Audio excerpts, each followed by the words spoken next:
Hello everyone, welcome back to my channel. हम लोग पढ़े हैं क्लास 12th का चैप्टर पी ब्लॉक और पी ब्लॉक का आज है लेक्चर नंबर 33, जिसमें हम लोग ग्रुप 17 को ही आगे बढ़ाएंगे और पढ़ेंगे रिएक्टिविटी टूवर्ड्स द हाइड्रोजन के बारे में।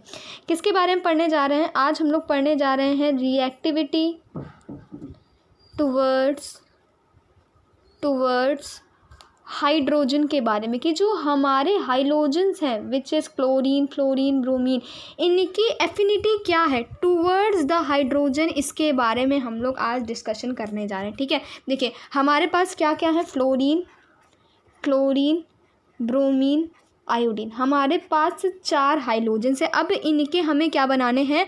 हमें बनाने हैं हाइड्रोजन हाइलाइट। देखिए जब भी हमारे हाइड्रोजन्स रिएक्ट करते हैं हाइड्रोजन के साथ तो क्या बनता है आपका बनता है hydrogen highlight. Note it down, hydrogen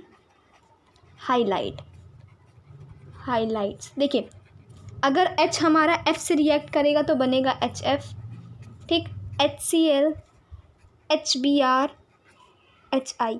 कुछ इस तरह के हमारे क्या बनते हैं, हाइड्रोजन हाइलाइट्स बनते हैं जब हमारे जो हाइड्रोजन है वो किससे रिएक्ट करते हैं, हाइड्रोजन के साथ रिएक्ट करते हैं। लेकिन इसमें एक चीज़ और देखने वाली है कि affinity for hydrogen decreases from fluorine to iodine. क्या कह रहे हैं? जो हमारी एफिनिटी है for hydrogen decreases from fluorine to iodine. इस चीज़ को याद रखिएगा, जैसे जो हमारी एफिनिटी है किसके लिए, हाइड्रोजन के लिए, वो डिक्रीज़ होती कहाँ से कहाँ तक, फ्लोरीन से आयोडीन तक। ठीक है, देखिए अब ये जो हमारे हाइड्रोजन हाइलाइट्स है, ठीक है, ये सब जब रिएक्ट करते हैं किसके साथ, वाटर के साथ, तो हमारा बनता है हाइड्रोहेलिक एसिड। क्या कह रहे हैं? जब भी हमारे हाइड्रोजन हाइलाइट जो हैं जब ये किसके साथ रिएक्ट करते हैं, वाटर के साथ रिएक्ट करते हैं, तो क्या बनता है आपका बनता है हाइड्रोहेलिक एसिड। क्या बनता है? हाइड्रोहेलिक एसिड। अब देखिए हमें इसमें आपके जो हाइड्रोजन हाइलाइट्स है इनमें डिस्कस करना है हमें इनके एसिडिक कैरेक्टर के बारे में।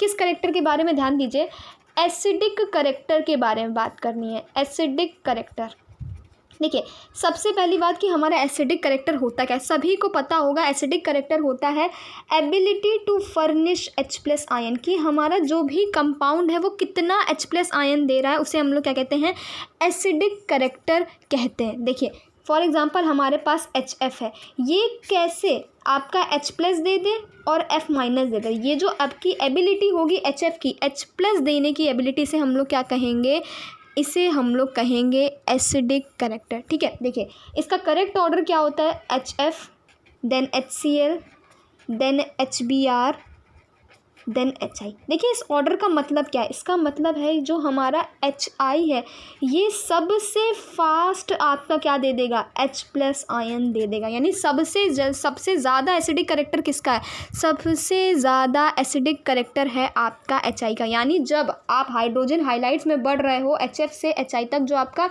एसिडिक कैरेक्टर है क्या हो रहा है, एसिडिक कैरेक्टर आपका इंक्रीज़ हो रहा है। एसिडिक कैरेक्टर क्या हो रहा है, इंक्रीज़ हो रहा है। अब आप इसका रीज़न पूछोगे कि एसिडिक कैरेक्टर आपका इंक्रीज़ क्यों हो रहा है। देखिए हम सभी को पता है जब हम लोग HF से HI बढ़ेंगे, जो हमारी बॉन्ड लेंथ है, क्या कह रहे हैं, जो हमारी बॉन्ड लेंथ है क्या होती है, इंक्रीज़ होती है। बॉन्ड लेंथ हमारी इंक्रीज़ होती है। इसका मतलब है कि जो हमारा H है, ठीक है, ये हमारे पास आई है। हम सभी को पता है जब हम लोग F से I की तरफ बढ़ते हैं तो हमारा जो एटॉमिक रेडियस होती है क्या होती है, इंक्रीज़ होती है। सभी को ये चीज़ पता है। अब देखिए हमारा I का साइज़ बड़ा है और H का साइज़ क्या है, स्मॉल है। ठीक है, अब देखिए इनके ये क्या होगी, इसकी बॉन्ड लेंथ होगी। इसकी जो बॉन्ड लेंथ है वो क्या है, बड़ी है। बॉन्ड लेंथ बड़ी, इसका मतलब क्या है, इसको तोड़ने आसान रहेगा और ये क्या हो जाएगा, H+ आयन फर्निश कर देगा। इसी वजह से सबसे जल्दी आपका कौन सा acidic character which is HI जो है हमारा सबसे जल्दी क्या हो जाएगा, H+ और I-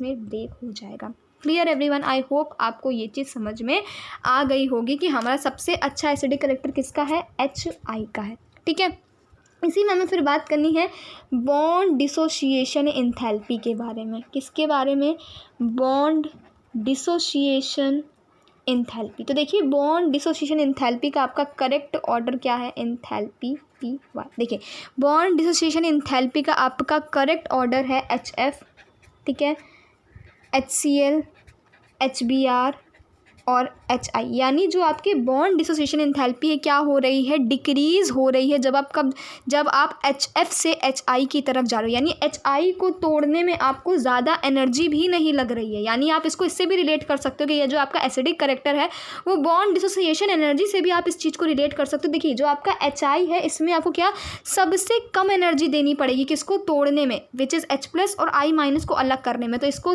आप जैसे ही एनर्जी दोगे तुरंत टूट जाएगा। वेयर अगर आप HF की बात करो तो यहाँ आपको बहुत ज़्यादा एनर्जी देनी पड़ेगी H+ और F- को तोड़ने में, ठीक है। देखिए एक चीज़ और है, जो हमारा I- है ये एक बहुत अच्छा लीविंग ग्रुप भी होता है। इस चीज़ को आप ऐसे भी समझ सकते हो। हम सभी को पता है, हम लोगों ने किसमें हेलो एल्केन और हेलो एरीन्स में पढ़ा था कि जो हमारा I- होता है ये एक बहुत ही ज़्यादा अच्छा लीविंग ग्रुप होता है। देखिए क्यों, हमारा जो I है ये एक लार्ज इन साइज़ है, ठीक है। ये लार्ज इन साइज़ होने की वजह से ये आराम से इस माइनस को बियर कर पाएगा। वेयर एज हमारा जो फ्लोरीन है वो क्या है कि स्मॉल इन साइज़, इसके पास d ऑर्बिटल भी नहीं है। आप इसको इलेक्ट्रॉन कहोगे कि ये इलेक्ट्रॉन लेके बाहर निकल जाए तो ये बहुत ज़्यादा डिफिकल्ट होगा किसके लिए, फ्लोरीन के पास। क्यों, क्योंकि जो हमारा फ्लोरीन है इसके पास d ऑर्बिटल भी नहीं और एक बहुत ज़्यादा हाईली इलेक्ट्रोनेगेटिव एलिमेंट है, इसलिए कभी भी आपको F- फॉर्म में बहुत कम मिलता है। लेकिन वेयर एज I- की बात करें तो ये लार्ज इन साइज़ है, आराम से इस माइनस साइन को वियर कर पाता है। ठीक, क्लियर एवरीवन। आई होप आप लोगों को ये चीज़ समझ में आ गई रिएक्टिविटी टूवर्ड्स हाइड्रोजन के बारे में, ठीक है। देखिए अब हम लोगों का नेक्स्ट टॉपिक इसी वीडियो में है रिएक्टिविटी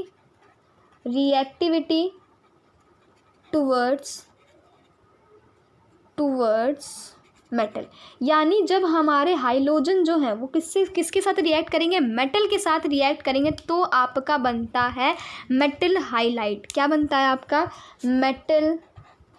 मेटल हाइलाइट बनता है। जब आपके हाइड्रोजन जो है जब वो रिएक्ट करते हैं किसके साथ, हाइड्रोजन मेटल के साथ रिएक्ट करते हैं तो क्या बनता है आपका मेटल हाइलाइड बनता है, ठीक है। फॉर एग्जांपल जब आपका ब्रोमीन है वो मैग्नीशियम के साथ रिएक्ट करता है तो क्या बनता है मैग्नीशियम ब्रोमाइड बनता है, ठीक। देखिए आगे किस तरह के मेटल हाइलाइड बनते हैं, MF, MCl, MBr और Mi, कुछ इस तरह के आपके मेटल हाइलाइड बनते हैं। Where M is a monovalent atom, M यहाँ क्या है, M है यहाँ मोनोवेलेंट मेटल। इस चीज़ को याद रखिएगा, M यहाँ क्या है आपका, M है यहाँ पे आपका मोनोवेलेंट एटम।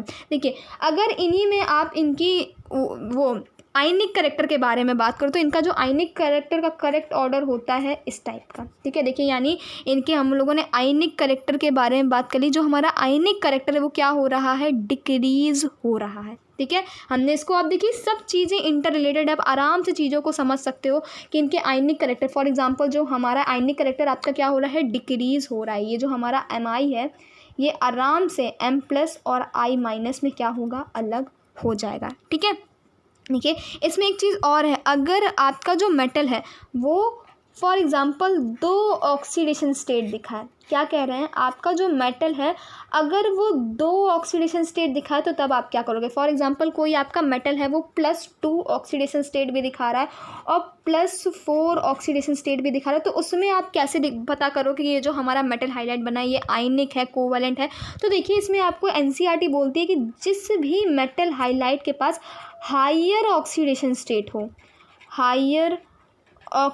स्टेट हो वो आपका जो मेटल हाइलाइट होता है वो क्या होता है, कोवैलेंट इन नेचर होता है। क्या होता है, कोवैलेंट इन नेचर होता है। और जो मेटल हाइलाइट आपका लोअर इन ऑक्सीडेशन स्टेट हो वो क्या होता है, वो आपका आयोनिक इन नेचर होता है। क्लियर एवरीवन, आई होप आपको ये चीज़ समझ में आ गई होगी कि हम आपसे कह रहे हैं अगर आपके पास कोई मेटल है वो 2 ऑक्सीडेशन स्टेट शो कर रहा है तो जिस ऑक्सीडेशन स्टेट जो आपकी हायर होगी वो आपका कोवैलेंट होगा और जो आपकी लोअर होगी वो क्या होगा, आयनिक इन नेचर होगा। फॉर एग्जांपल हमारे पास 2 है, SnCl2 है और SnCl4 है। अगर हम आपसे पूछे कि बताइए इनमें से, इन मेटल हाइलाइड में से आपका आयनिक कौन सा है, कोवैलेंट कौन सा है, तो आप आराम से बता दोगे कि जो आपका Sn है, SnCl4, यहाँ Sn में +4 ऑक्सीडेशन स्टेट है और यहाँ +2 है। तो देखिए यहाँ +2 है, यहाँ +4 है। इनमें से कौन सा आपका कोवेलेंट होगा? रूल के अकॉर्डिंग जिसके पास हायर ऑक्सीडेशन स्टेट होगी वो क्या होगा? Covalent in nature.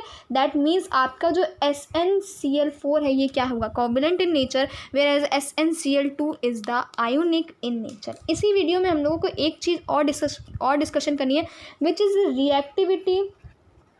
Reactivity of halogen